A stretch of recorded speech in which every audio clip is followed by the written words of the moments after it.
Ladies and gentlemen, welcome back for another casted game. We're in the second week of the Esoc Premier League number 4. Hudson Bay Bigs taking on the Mandarin Duck squad. It's Minimalt versus Ezad.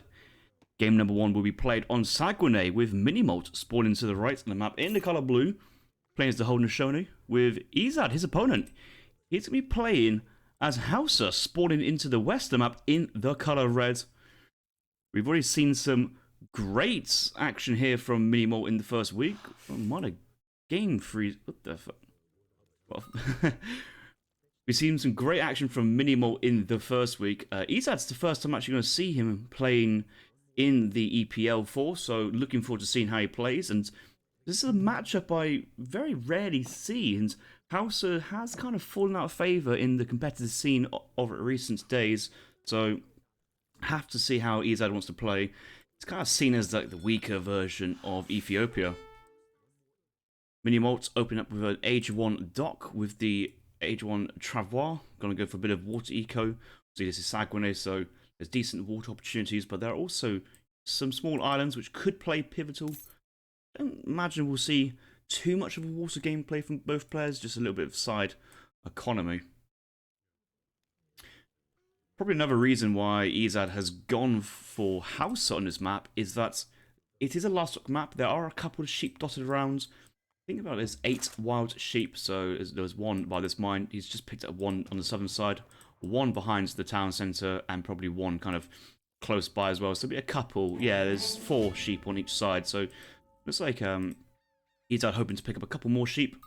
For Hausa, that is more influence. They can fatten on the market, so you can either eat them for lots of food or trade them off for resources, either wood or gold. So nice little play there for Ezad, a nice little civ pick on this map. Granary herding in animals, a little bit of a food buffer rate as well on these guys. Do have the text from the market. Can't tell if the Age 1 foods has been upgraded. Yeah, I think it has. I can't quite see it there. Oh, it's from the granary. I was looking at the market thinking, where's the hunting tag? Yeah, he's got his Age 1 food tag there, so some good early play there from Ezad. Riding with Minimalt. Picked himself a nice native scout. Buck the tame wolf nearby. Gonna be walking back. There is a tomahawk hitting, which he might actually be tempted to go for. But probably won't reach it. Oh, has he seen this one? He might have seen it, and no, he hasn't. He's just blindly going up, but does see the treasure. I think Ezad should be able to. Well, no, he's not going to be able to get it down before Minimalt turns up. And Minimalt has a shot recharge, ready to go. Treasure contention. I think Mini's got it. He has. Well, what a pro. He's moved in, just stolen a 75 wood treasure that Ezad's been working on, and that's an extra fishing boat for him. That's going to help his eco quite a bit. I'm going to age up now behind it. Age up with the wise woman. Couple of crates on the age up. That might be leading towards some like a eco semi, but that would build some more fishing boats. A bit of food and gold to help the age up. Maybe sending in 5 vils into all crate resources. Does actually have the High Chief in Age 1 upgrade. So native, the Explorer's Combat. I was almost about to say Town Destroyer, but no, it's an Age 2 card which he does not have in deck. Has Privateers for water play. As decks go, it's a very standard, kind of neutral. Expecting to see some sort of third age play here from Minimalt. Get it a TP in transition. I would say it'd be hard to defend it versus Hausa, but I think a mid-map war hut should be able to work quite nicely. Ezad's high siege options from Hausa are the Raider Cavalry. They're like Step Riders, high siege, pretty decent at killing vills. Not great in combat though. A war hut should be able to get some good damage though. They are cavalry, so war huts will do 45 attack per shot. And very easy for the Haudenosaunee to call 5 tomahawks from the big button upgrade in a pinch. Well, this recorded game is not enjoying this one today, is it? Well, not recorded game. I'm spectating this live. These two players are playing this series right now as we speak. So age up in from Ezad is already in. Age up with the 300 gold and the water camp wagon. It's a very strong agent politician. First card here from Ezad. Palace of Amina. Some influence. Palace Builder. And obviously the castle as well. To see how she wants to spend that influence. Fort Ville here from Ezad. Quite far out. Has been scouted by Minimolt. Ezad may want to pull this back. What on the coast, which I can see the benefit of it, but in terms of coast, it's only really protecting this one salmon, 2 salmon pods here. There's no whales nearby, and it kind of awkwardly leaves this trading post and second trading post hanging. So I would have preferred to see war in between these 2 TPs protecting, or at least maybe closer to here to zone off the shortest path to the town centre. Raiding cavalry is out. And does the Explorer building the trading post, and we'll work on that. Fulani Arts has been trained, Fulani Arts have been shipped. That's just 5 raiders, so a raider big button being called as well, and that's more cavalry, exactly what he needs right now. 26 siege attack per unit, and they're pretty weak and cheap, so really effective, especially now Minimot's gone into Stagecoach. Ezad's thinking, right, I need to fully contest this middle of the map, I cannot let you boom on the TP line and on the water at the same time. Villager, well, I say Villager does get picked off, but may survive it. Just about 10 HP remaining, and Fulani Archers will move in to push back those Tomahawks. So nice little play so far there from Ezad, and I kind of like this reacting to Minimolt's mid-map strategy of going for trading post and Stagecoach. From Minimolt's point of view, he is trying to defend this. He's sending in 4 Canyons. He's building Tomahawks. Tomahawk in Q. Might want to go for a Tomahawk big button as well. Does see the Fulani Archers with the Scout. And then come the Canyon Horsemen. Nothing here to kill him just yet. Ezad may be thinking of a Javelin Rider and does actually have a whole batch in Q. I think they're just aware that there's going to be some sort of cavalry presence out on the map. Trying to take the trading post right underneath the Explorer's line of sight. Can't hide this one away. Explorer might go down actually, but could get another one back up. Oh, it's just got to get completely down, isn't it? Just buying time. Ezad wanting to keep the Emir up as long as possible.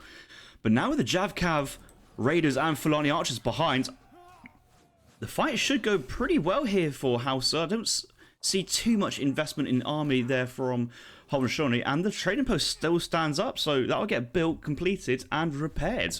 Nice little play.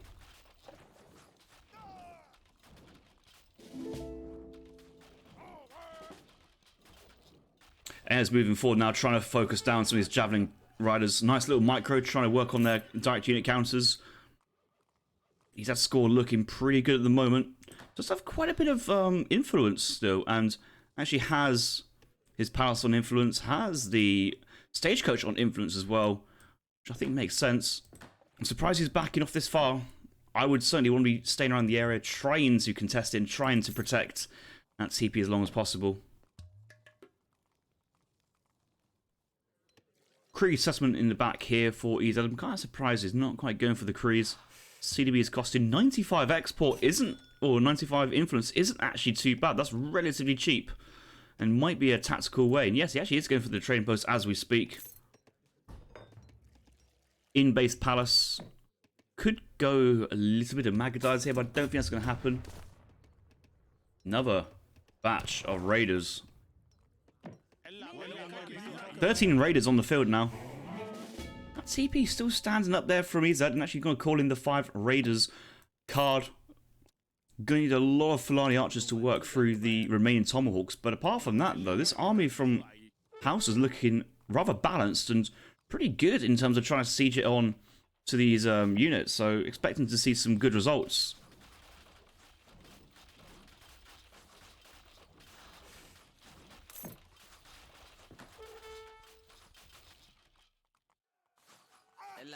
The Archers thinking of taking on those Aenas, but going to back off a little bit. They have more range, but Aena's attack is a little bit higher.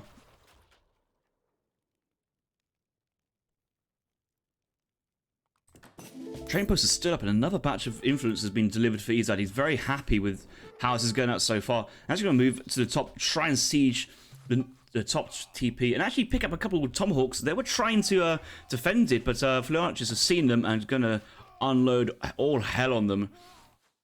Army from Minimalt returns, and again, Ezad's gonna back off, but the anti-cav surely from hudson now at this moment in time is looking rather limited and stretched, which might work very well. Do note that Aenas have a higher rate of fire in close combat, so it's kind of also a bit hard to engage with cavalry. If the cavalry attack the Aenas, then they're all going to get a faster fire rate, and the damage output for them becomes very scary very quickly. Finally, that TP likely to go down, unless he pulls them all back. Javelin Rider's just moving to scouts. Actually, I think he's just trying to get the location of where these Aenas, and Raiders can go straight in, and yeah, good engagement, but some of the speeds of these Aenas firing back are very, very high.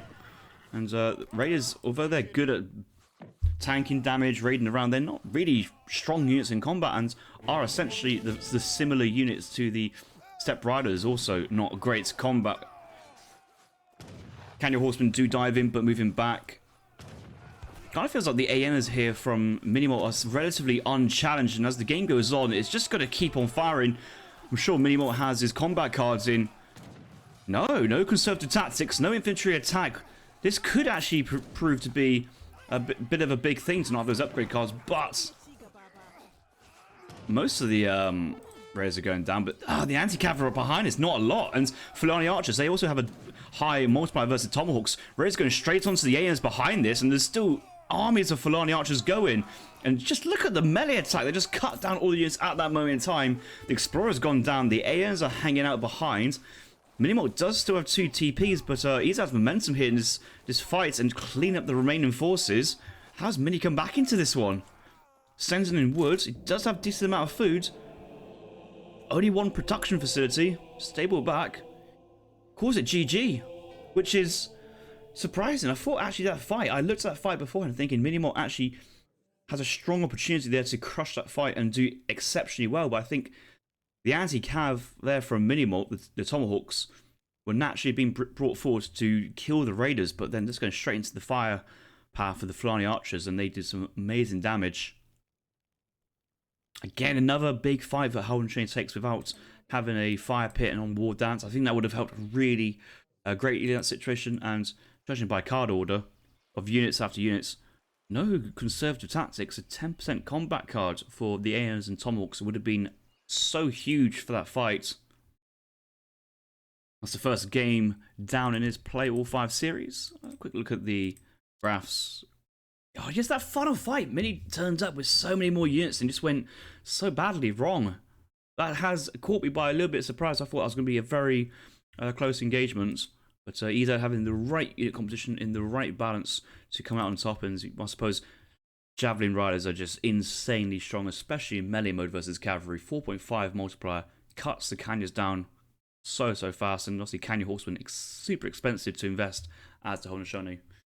Bit of ROTC here for Minimalt as well. To be fair, it hasn't been making too many vills in the second age, and Ezad was getting ahead, especially with the CDB production at the back from the native, and the Sanga Cattle's also doing great as well. So yeah, good game, and we'll move on to game number 2.